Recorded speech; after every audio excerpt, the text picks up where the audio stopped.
harus gerakan masyarakat sipil ini adalah gerakan yang mampu merebut hati rakyat.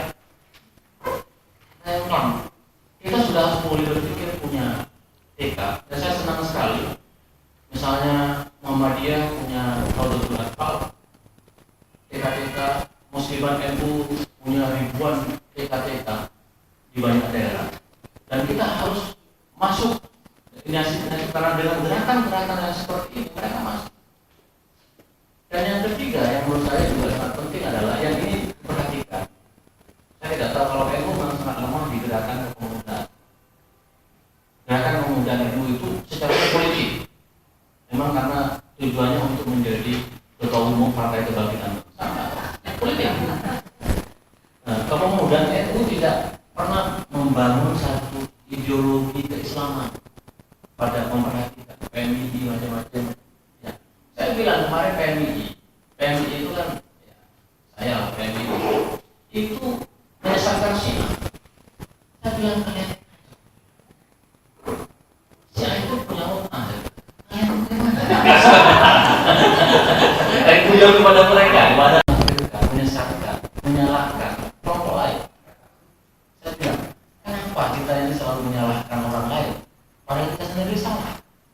Jadi umat Islam Indonesia itu jumlahnya 200 juta. Yang bisa kepegang NU Muhammadiyah itu 100 juta. Ada 100 juta yang tidak kepegang. Kenapa tertarik di tengah ya dari dulu saya dari Kompas itu saya dapat tingkat di tengah. Dan saya masuk ke sana. Saya untung-untung aja lah masuk di tengah aja lah. Jadi malah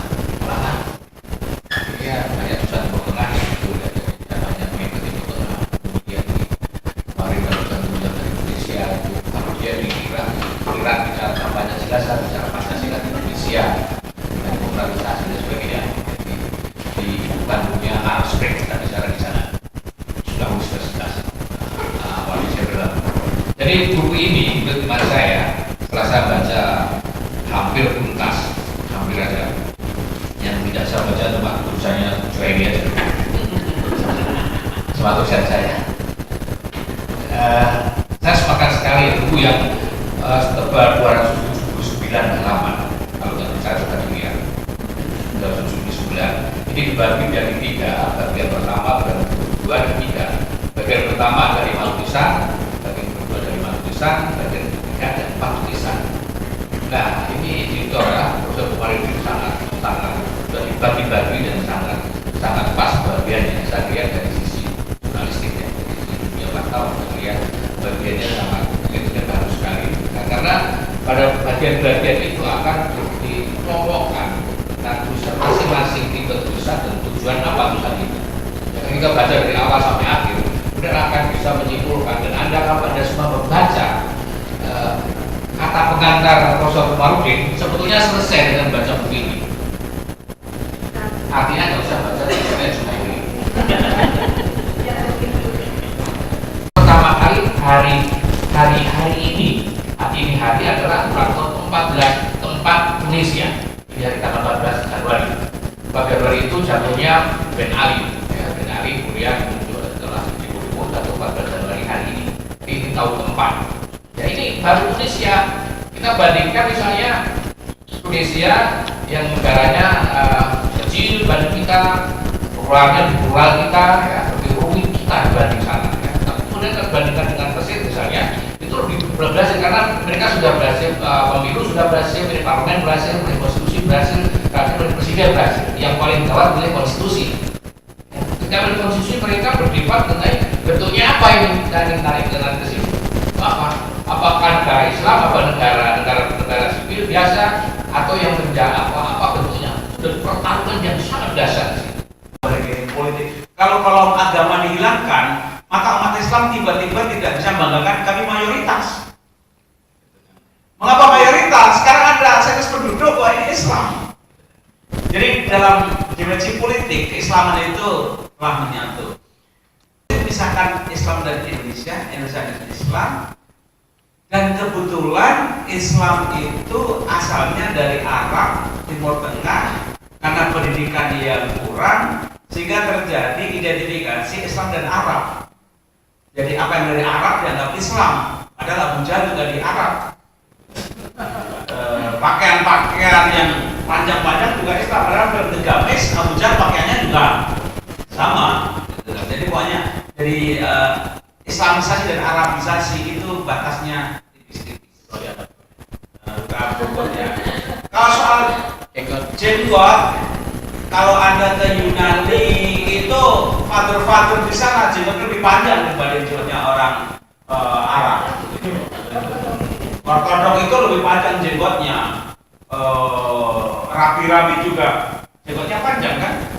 Atau kalau dalam film Cina itu hakim-hakim itu juga panjang gitu. Jadi soal jenggot itu sebenarnya tidak bisa diklaim Wahabi, nggak bisa. Rapi-rapi ortodok itu juga itu rapat-rapat gitu, karena itu bagian dari artinya tidak bisa egois diklaim saja. Nah, di sini antara budaya agama itu yang menyatu lah. Kapitalisasi, tapi setelah selesai tumpang. apa gitu mereka? Yang tersisa apanya? Mobilnya kan di mobilnya kan. Gitu. Jadi kalau ada tamu bawa mobil nggak dibawa. Yang Islam paling besar, jangan tanya. Tapi tidak punya kebanggaan ikonik pusat peradaban. Gak ada yang ikonik pusat peradaban. Kalau iklan turis yang ditonjolkan Hindu dan Buddha warisannya, Bali, Borobudur, Prambanan. Gak ada. Kalau India masih ada Taj Mahal kan? Lembaga pendidikan Mesir politik ekonomi kacau, tapi lembaga pendidikan Al-Azhar masih ikonik. Malaysia lebih bagus juga. Indonesia tidak punya, ini menyedihkan. Jadi sangat antusias semangat dalam hal konflik-konflik ideologis, tapi ideologi ini tidak mendukung peradaban. Banyak negara bahkan ditolak, ternyata di Indonesia menjadi salah satu yang paling besar pengikutnya.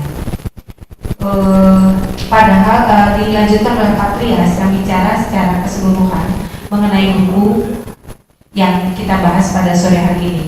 Bicara soal ideologi, sesungguhnya pada 1928 segala masalah ideologi itu sudah selesai dengan penyatuan Sumpah Pemuda. Tahun 45 ditegaskan sekali lagi kita menggunakan Pancasila. Bahkan tadi Gus Mis menyatakan bahwa Pancasila itu sudah final tanpa babak penyisihan, ke-8 dan berikutnya babak penyisihan. Oke, Sebelum acara ngobrol sama Gus Mis, radikalisme semakin kental. Terus kalau bukan agama gue itu ya lu gak punya agama, karena lu hal omongan kayak gitu semakin terbiasa. Saya termasuk yang Yang terancam ya. iya, apalagi bukan kayak gini. FPI belajar macam-macam. Acaranya di Jakarta, ceramah malam Jumatan, pengajian setelah sholat, itu FPI semua yang masuk. Sementara kita tidak punya pasukan. Pasukan kita itu berada di mall semua. Di mall. Sosialitas yang berada di mall. Karena dua gitu loh. Kita tidak punya pasukan di Indonesia. Mereka punya pengajian yang tulis itu malam Jumatan, mereka puasa itu. Dan mereka punya pengajian Tuhan, sholat Tuhan itu sholat pagi itu sudah ada menguasai. Anda bayangkan, di pasar semua ada pasar itu. Semua bangunan-bangunan tinggi di Jakarta itu dikuasai mereka. Di Wisma Modern, tempat suku Sanjari sedikit itu. Kalau kita sholat Jumat, isinya bagaimana membangun negara khilafah. Ini tantangan kita Mas Edi.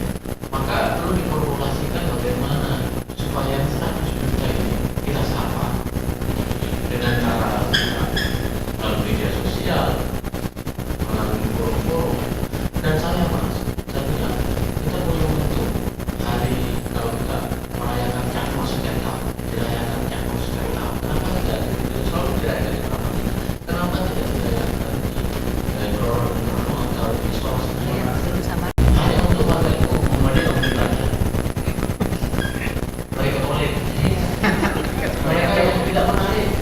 artinya